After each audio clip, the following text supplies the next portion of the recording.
the one and only recipient of the Star Awards for TV Excellence in Broadcasting Lifetime Achievement Award, ang ating pinakamamahal na si Angelique Lazo.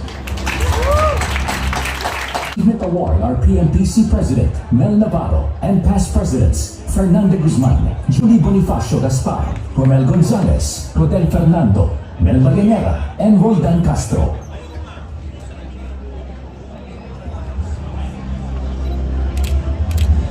Maraming salamat sa PMPC.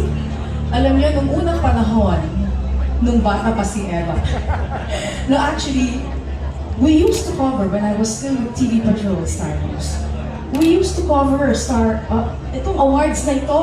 Talagang ang Star Awards, every year talaga present kami. Little did I know back then that I would be a recipient of this Lifetime Achievement Award. No, really, truly, I'm so touched to the core. Maraming salamat PMPC. Maraming salamat po sa maraming taong na kasama ko sa mga nakalipos na taon. Actually, the timing is just talagang God moves in mysterious ways. This is my 40th year in the industry. So talagang perfect timing, ang galing talaga. And ang dami kong mga nakasama, mga naging mentors, yung mga co-anchors ko, sila Tita Mel, Kuya Noli, the late Kiko, and then when I moved on to Action 9, ang mga barakong sina Word Longit, si Tito Montulfo, the late Don Puno, and so many others have been my instruments, but also my inspiration. And now, I've been with PTV for the last 8 years.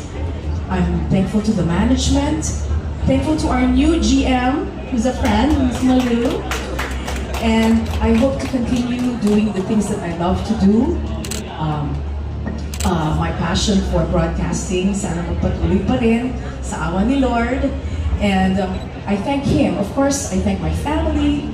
I thank my co-workers, those who come in and day out. Bumabagyo, bumabaha. Kasama ko sila sa Centro Balita at sa in-person. To my audience who followed me for 4 decades, to my friends, and of course, to the Lord for all His blessings, many of which are not deserved. But thank you, Lord.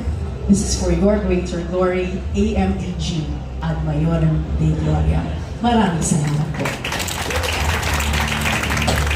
Thank you, BNP.